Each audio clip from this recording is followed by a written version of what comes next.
Fluent Talk Podcast. From SayAndLearn. Welcome to the Deep Dive, the place where we take those complex cognitive challenges, the ones that stop you right in the middle of a thought, and break them down using expert source material into practical, actionable steps.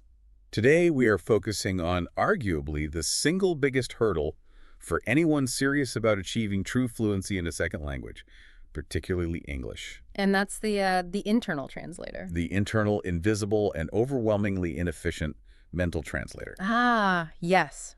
The one that sabotages your speed and accuracy the moment a conversation begins. We've all felt that frustration, that sensation of always being one step behind. Mm-hmm. You hear English, and before you can respond, your brain insists on taking the longest possible route. The exhaustive three-step translation dance. It truly is a dance, but a very slow, clumsy one. It is. It goes. English to your native language for comprehension, forming the perfect answer in that native language, and then scrambling to find the English words to translate it back out. It's a process defined by friction. And our sources for this deep dive are focusing on the very practical mechanics of, eliminating that friction. We're taking the academic concept of L1 interference and turning it into a series of achievable tasks. Precisely. Our core goal today is to help you bypass that detour entirely. We want to define and build what the experts call a direct connection, a fast, clear road, a neurological superhighway, from the concept in your brain directly to the English word coming out of your mouth. Thinking and speaking entirely in English. That's the goal. And that mission is critical because what we're ultimately aiming for is not just correctness, but conversational speed fluidity. Right. So our mission in this deep dive is to unpack 5 incredibly simple yet profoundly effective tips designed specifically to break this mental translation habit. These are concrete actions you can start implementing right now to retrain your brain for direct English thought. Okay, let's unpack this problem first, and we really need to dedicate serious time to this section. I think understanding why the translation habit is so damaging is the prerequisite to breaking it. Absolutely, you have to know the enemy, so to speak. So let's go through the mechanism in detail, the 3 steps. It's truly an immense cognitive load, It's a lot of extra work for your brain that it simply doesn't need to be doing. It is, and the sources detail this loop beautifully, framing it as a cognitive switching cost. Think of your brain running 2 separate programs simultaneously, one for comprehension and one for production. And they require a switch in between. A very costly switch. Yeah. So step 1, you hear an English sentence. Okay, simple enough. The input. Step 2, and this is the core of the problem. Your brain immediately asks, wait, what is that in my language? It's an automatic, almost unconscious reflex. That invisible step, that's the bottleneck, isn't it? The moment of L1 interference. Absolutely. During that bottleneck, you process the meaning and you formulate what you believe is the perfect, grammatically correct, and nuanced response. But it is constructed entirely in your native tongue. You have the answer ready to go, but it's encoded in the wrong format. This happens because your native language structure is currently the default for deep thought and rapid response. So you have this rich, complex answer sitting in your mental inbox, but it's written in an inaccessible font, linguistically speaking. Exactly. That leads to step 3. You must then quickly translate your perfectly formulated native response back into English. This translation is where the critical losses occur. What kind of losses are we talking about? Well, the energy spent on those 2 detour steps, the internal translation and the retranslation, is energy that should have been used for active listening, comprehension, and maybe planning your next point in the conversation. It creates a mental traffic jam. A total gridlock. And this mental detour creates what our sources call the double problem, speed and accuracy. Let's start with speed, because that's the immediate frustration that drives most learners to seek a solution. Right. The primary issue, as highlighted in the source material, is that the process is very, very slow relative to the pace of natural conversation. When you introduce those extra 2 steps, you increase the cognitive processing time significantly. How much time are we talking? It feels like an eternity in a conversation. It can be. Conversational English, especially with native speakers who don't modulate their pace, moves quickly, often around 150 words per minute. Wow. So if you are stuck in that 3-step loop, you will always be operating at a significant delay. Yeah. We talk about the mundane examples, but they illustrate the point perfectly. Yeah, let's use one. Okay. Take a simple social exchange that requires rapid back and forth. Someone asks you, did you catch the game last night? Okay. By the time you've processed that, translated the concept of catch the game, which might be an idiom that doesn't translate easily. Right, it doesn't mean literally catching a ball. Exactly. Then you think in your language, yes, I was thrilled by the result. And then you attempt to re-encode that into, yes, it was fantastic. The speaker has already moved on. They're talking about the starting lineup or the weather or something else entirely. Precisely. And what happens then is psychological damage. You miss the nuance of their follow-up sentence because your cognitive resources were entirely tied up dealing with the previous statements. You're constantly playing catch-up. Which leads to that persistent, discouraging feeling of being permanently one step behind. And the stress, it creates a vicious cycle, doesn't it? It really does. The sources show that when people feel stressed or rushed, they naturally fall back onto the most established habit, which is their L1. So the brain defaults to the slow, known method translation, even though it knows it leads to further delay. So the more you feel slow, the slower you become. Exactly. The speed loss isn't just a fluency killer, it's a confidence killer. It makes you hesitant to speak at all. Okay, so that's speed. Now let's move to the second, and I'd argue more insidious problem, which affects the quality of the communication: accuracy and word mismatch. Yes. This is why word-for-word translation, even if you could do it fast, is just structurally unsound. This is where we need to move beyond simple one-word translations. Language is highly complex, it's context-dependent, and the conceptual boundaries of words are rarely a perfect one-to-one match across different languages. So it's not like a math equation where X in my language always equals Y in English? Not at all. Our sources explain that if you are projecting L1 grammar and vocabulary directly onto English, you are guaranteed to introduce errors.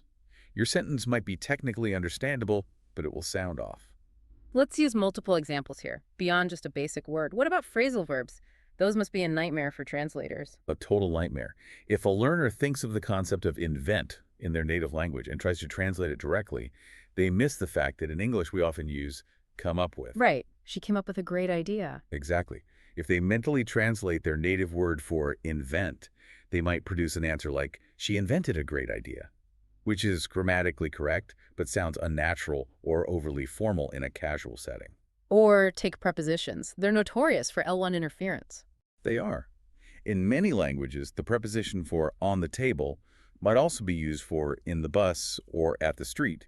When the learner translates word for word, they force the L1 rule onto English. And the result? The result might be saying, I arrived on the train, instead of the more natural, I arrived by train or I got on the train.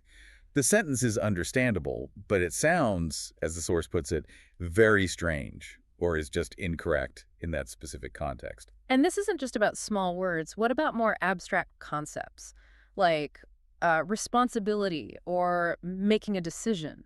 Another great example. Some languages use verbs that translate literally as to take responsibility, while others use verbs that translate as to carry responsibility. Ah.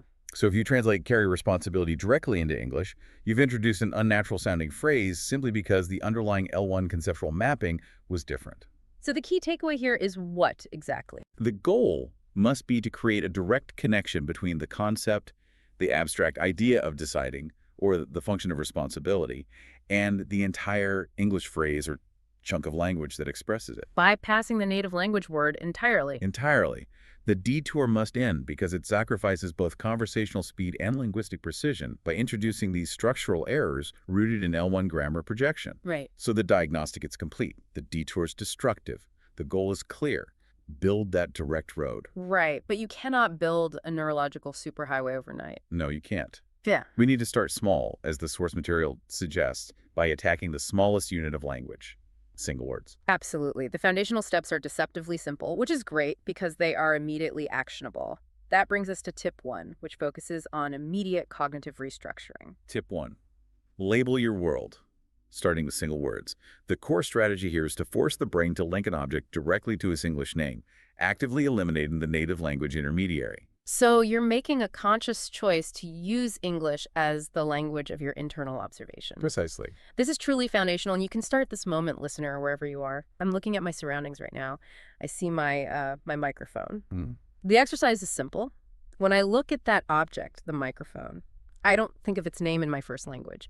My brain goes straight from the visual object to the sound and concept, microphone. If I look at the wall, the thought is wall.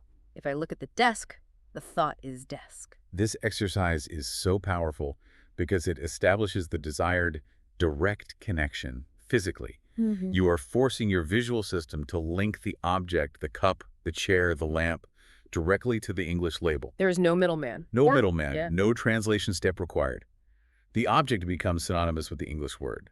It's a very direct form of conditioning. But I have a practical question that the listener is definitely thinking. What if I encounter an object I don't know the word for? Am I allowed to look it up? Does the source say I should stop and translate? That's where the implementation detail is crucial. The goal isn't immediate perfection, it's consistency.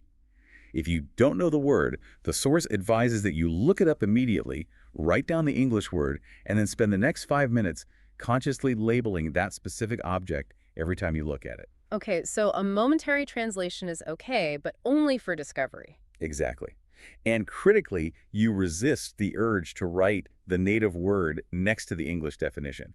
You are only linking the visual object to the new English word. So the translation is allowed only once at the point of discovery, purely for identification. After that, it's strictly visual link reinforcement. You've got it. You become your own English labeling machine, as the sources suggest, transforming passive observation into active linguistic learning. It reinforces the neural pathway that bypasses the L1 lexicon. And the beauty of this is the sustainability. The suggestion is to dedicate just 5 minutes every day to this. That's it. Just 5 minutes. You don't need a classroom or a conversation partner. Just walk around your apartment and silently label things. Consistency, even in small, manageable doses, is what solidifies this new neural wiring. So where should you start? I mean, my office has a lot of stuff in it. You should prioritize.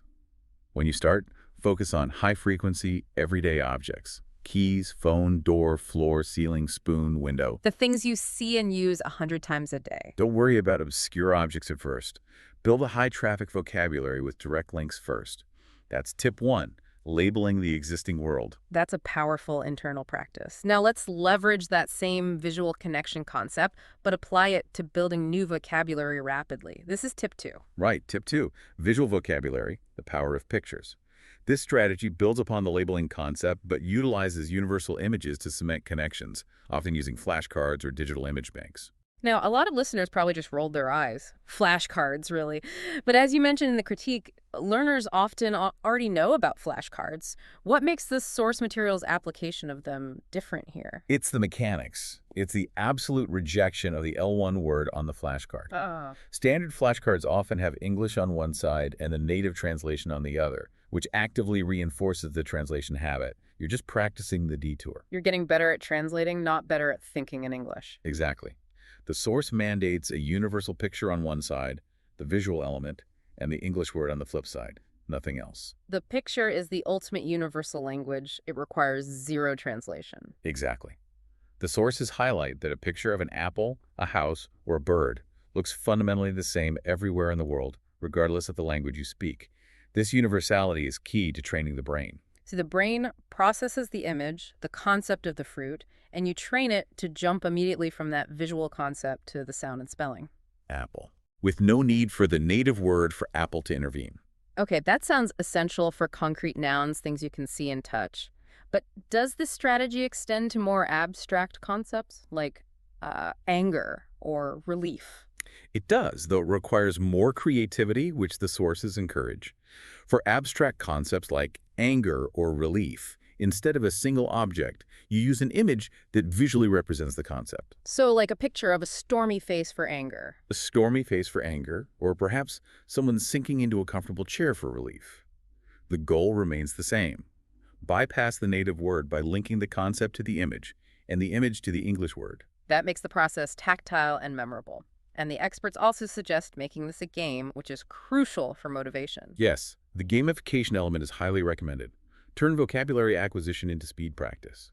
Challenge yourself. Look at 10 pictures and see how fast you can name them in English without faltering. That pressure forces the direct connection. It does. If you have to pause and translate, you lose the game. If you are enjoying the process, you are far more likely to stick with it and solidify those non-translated links, making learning efficient and fun. So these first 2 tips are foundational. They attack the word level. Once we've built a vocabulary base linked directly through visuals, we can move on to combining them and applying them actively. Which is the next logical step. Yeah. The transition here is crucial. Single words establish the vocabulary. Sentences establish the structure and fluency. And sentences are naturally harder because they involve verb conjugation, syntax, sequence, all that grammar stuff. Right. We need to move from passive labeling to active internal production. And we must keep the rule of starting simple firmly in mind. That brings us to tip 3, the internal narrator, simple sentence connection. The strategy here is connecting a feeling, emotion, or immediate action directly to a simple English sentence. This is about making English the language of your inner monologue, not just the language of external communication. We are training the brain to link internal experience directly to English syntax. So let's start with feelings, which are, universally understood concepts. The moment you feel an emotion, you immediately articulate it in English. You don't intellectualize the emotion first in your native language and then look for the words. You link the state directly to the phrase. So if you experience happiness, you shouldn't think, how happy I am in your native language. You should immediately train the link. Feeling of happiness, I am happy. If you feel physical exhaustion after a workout, The immediate internal thought is, I am tired. If your focus wanders, you think, I must focus. If you feel a pang of hunger, I am hungry. this is great because it forces the brain to internalize English as the language of self-awareness and immediate reaction. It does. It takes English, which might feel like a foreign external system, and makes it the internal voice defining your reality. And this extends powerfully to actions. This is the real-time narration component, right? The running commentary on your own life. Exactly. As you perform a simple, everyday action, you simultaneously generate the corresponding English sentence in your head. I can see the practicality, but I also see the pitfall. Wait, isn't constantly narrating your life distracting? Does the source offer a strategy for managing that cognitive load? It's a great question. If I'm trying to, calculate my taxes and also narrating, I calculate the numbers, I'm going to make mistakes. That's an excellent, necessary question. And the sources are very clear on this. Start small and use low-stakes situations. You should not try to narrate complex intellectual tasks. Okay, that makes sense. The internal narrator works best during routine, monotonous, or physical actions that require minimal cognitive resources. So things like preparing breakfast, walking the dog, or commuting. Precisely. When you are drinking water, the thought is, I drink water. When you stand up from the desk, I stand up.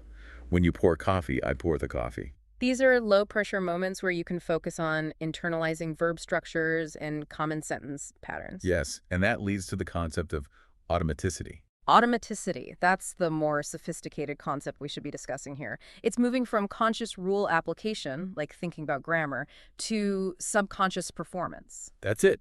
By connecting the physical experience of the action, the lift of your arm, the movement of your feet, directly to the English phrase, you are forcing those structures to become automatic. So you aren't thinking I plus verb plus object. No, you are simply executing the full phrase because the neural link has been reinforced through repetition and immediate context. You're essentially practicing sentence structure in a zero-pressure environment, allowing you to move beyond thinking about grammar and into simply using the language. It requires constant conscious effort to start, but the payoff is that those structures soon feel completely natural. They become second nature. Okay, so that's active internal practice. Now, Yeah. moving on from that, let's look at a highly effective method for passive contextual training. This is tip 4, passive learning through visual media. The fun one. This is the fun one, permission to watch visual content. But again, the sources are specific, simple and highly visual media, specifically cartoons or children's shows. Why not complex dramas with subtitles? This connects directly back to the problem of the translation detour. Complex media, even with English subtitles, requires the brain to process too much information simultaneously.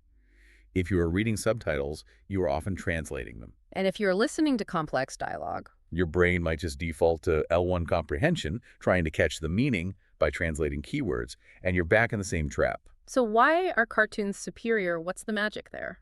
Cartoons are profoundly effective for several reasons, and it connects to the input hypothesis, which suggests that learners acquire language when they understand messages that are slightly above their current level. So not too easy, not too hard. Exactly. And cartoons make that level accessible because they are so highly contextual. They are visually obvious. Extremely. When a cartoon character says, I am angry, Their face is bright red, smoke is coming from their ears, and they're stomping their foot. You don't need to know the definition of angry because the visual context is overwhelmingly clear. And the language itself is simple. Very simple. It consists of basic high-frequency phrases, look out, or where is the ball? The combination of simple language and clear visual context forces the brain to connect the sound of the word ball directly to the image of the object. There is no time for the L1 to intervene. That's the key forcing mechanism. The speed of the visual media prevents the brain from running the slow, three-step translation program. You are forced into direct comprehension. You watch, listen, and understand from the pictures and context. And if you tried to do this with a fast-paced documentary, the lack of that clear contextual clarity would force you back into translation mode just to keep up. You'd be lost. And the same principle applies to simple English songs. Ah, especially kids' songs. Yes. Simple English songs, particularly action songs, create a kinetic link. The classic example is head, shoulders, knees, and toes. Right. When you hear the word head, you touch your head. You connect the sound directly to the physical action or body part.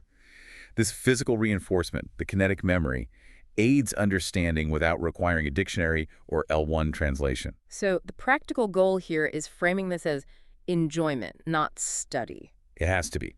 Find content you genuinely enjoy, even if it is aimed at a younger audience, and commit 10 to 15 minutes of dedicated watching daily. You are training your brain passively to understand English directly through context and action.